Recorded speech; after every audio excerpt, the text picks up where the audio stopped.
সকলকে AB super ক্লাসে স্বাগতম। আজ আমাদের আলোচনার বিষয় ক্লাস একাদশ শ্রেণীর দর্শন। সেকেন্ড সেমিস্টারে তোমাদের এখান থেকে যুক্তিবিজ্ঞানের কাজ কোশ্চেন আলোচনা করব। সো এর আগে আমরা 2 নম্বরে এবং 3 নম্বরে তোমাদের কোনগুলো দেখতে হয়েছিল সেগুলো কিন্তু আমরা আলোচনা করে দিয়েছি।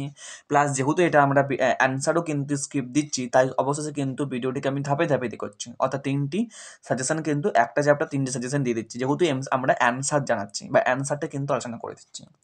ওকে, তাহলে অবশ্যই কিন্তু তোমরা 3টে ভিডিও দেখে রাখবে।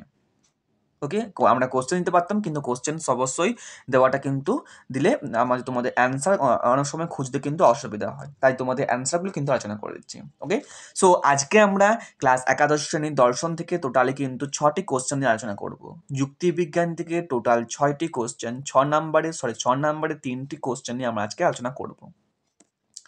এই ভিডিওতে টোটাল 6 নম্বরের 3টি কোশ্চেনের আলোচনা করছি, এবং সেখান থেকে কোন কোন কোশ্চেনগুলো তোমাদের পরীক্ষায় আসার অবশ্যই চান্স আছে সেই দেখে রাখো।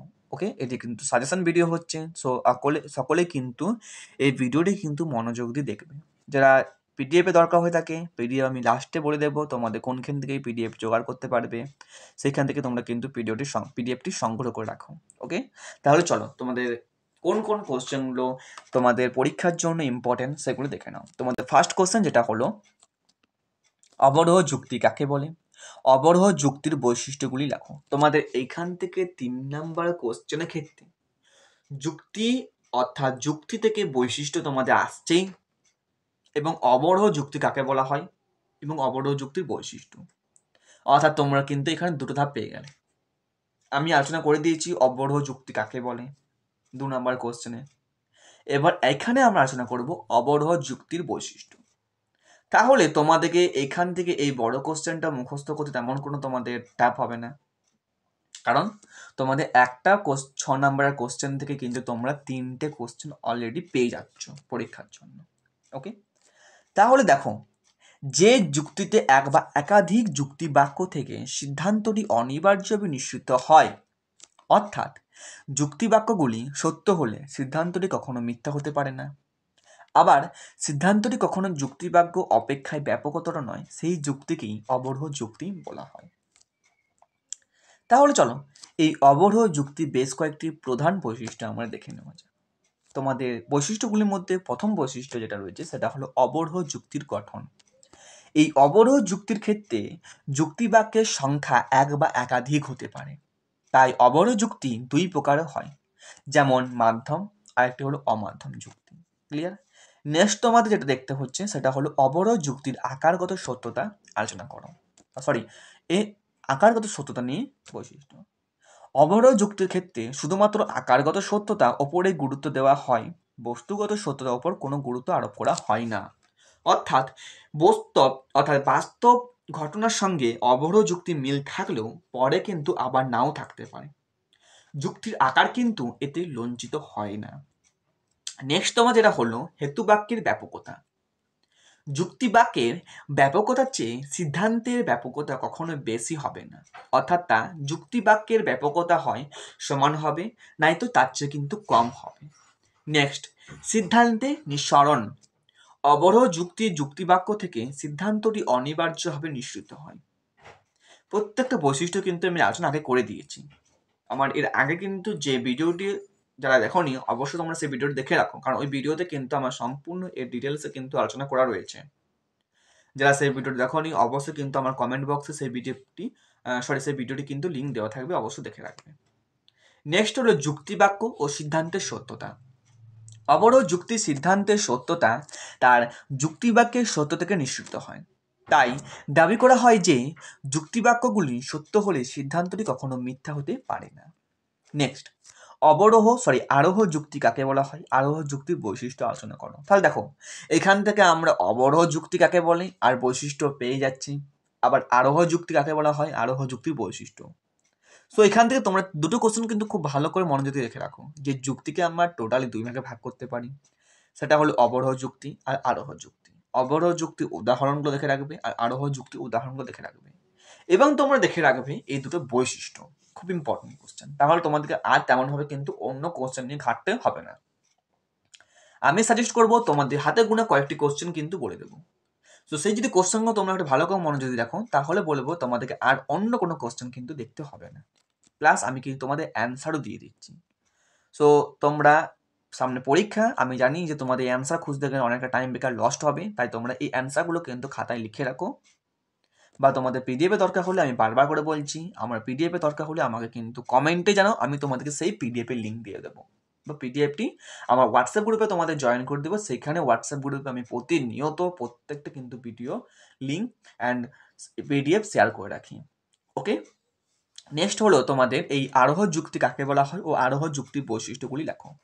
সো যে যুক্তিতে সিদ্ধান্ত আশ্রয় বাক্য থেকে অনিবার্যভাবে নিঃসৃত হয় না, এবং যেখানে সিদ্ধান্তটি আশ্রয় বাক্য অপেক্ষায় বেশি ব্যাপক হয়, তাকেই বলা হয় কিন্তু আরোহ যুক্তি। তাহলে এই আরোহ যুক্তি থেকে তোমাদের কোন কোন বৈশিষ্ট্যগুলি দেখতে হচ্ছে দেখে নাও। সে প্রথম হলো যেটা হলো গঠন।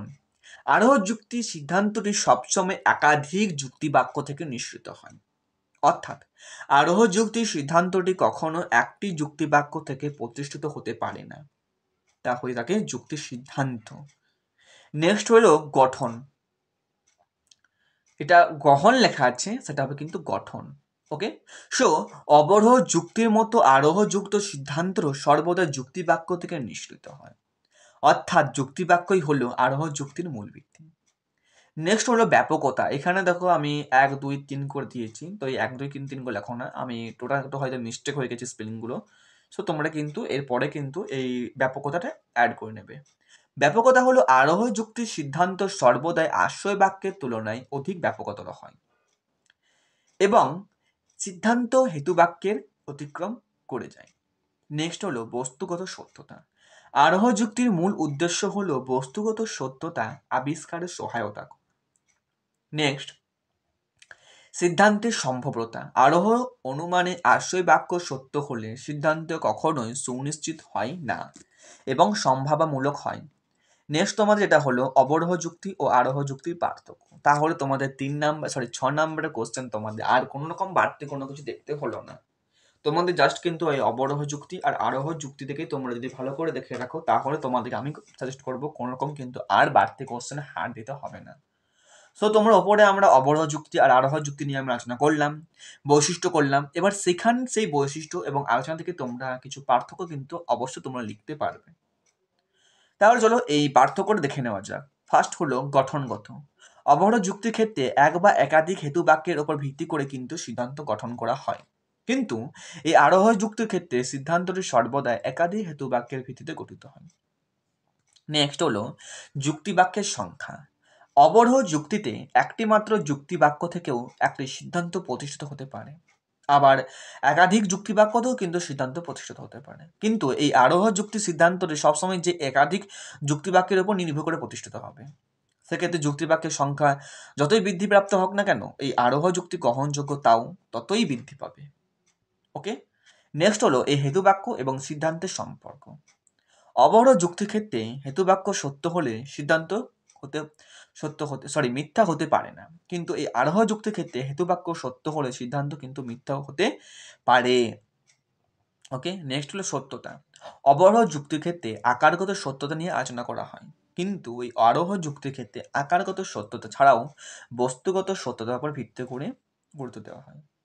তাহলে চলো তোমাদের এখান থেকে টোটাল কিন্তু আমরা 6 নম্বরে 3টি কোশ্চেনই আলোচনা করে দিলাম, প্লাস এর আগে আমরা 3 নম্বরের কোশ্চেন আলোচনা করেছি, আবার 2 নম্বরের কোশ্চেন আলোচনা করেছি।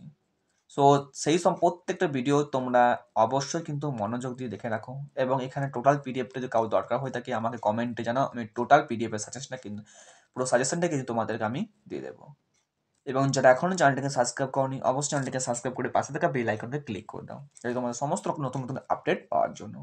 এবার আমি আশা রাখি তোমাদের নতুন নতুন প্রত্যেক দিন কিন্তু ভিডিও কিন্তু আপলোড পাবে, এবং এখানে আমাদের ক্লাস একাদশ শ্রেণীর এবং আমাদের কলেজ, ব্যাঙ্কুড়া ইউনিভার্সিটি প্লাস দ্বাদশ শ্রেণীর সমস্ত কিন্তু ফিলোসফির ভিডিও পেয়ে থাকবে। সো তোমাদের এটি চ্যানেলটিকে সাবস্ক্রাইব করে রাখো, যাতে তোমাদের কিন্তু উপকার হয়ে থাকে। ওকে, তাহলে আজকে এইটুকুই। যারা এখনও চ্যানেলটিকে সাবস্ক্রাইব করনি, অবশ্যই চ্যানেলটিকে সাবস্ক্রাইব করে পাশে থাকা বেল আইকন কিন্তু ক্লিক করে দাও। আবার নেক্সট ভিডিওতে কিন্তু আমরা আবার ফিরে আসবো, আবার নতুন কোনো চ্যাপ্টার নিয়ে কিন্তু আবার আলোচনা করবো। ওকে, তো আমাদের কোনো ডাউট থাকলে অবশ্যই আমার কমেন্টে জানাও। তাহলে আজকে এইটুকুই, আবার নেক্সট ভিডিও কিন্তু দেখা হবে। সকলে ভালো থেকো, সুস্থ থেকো।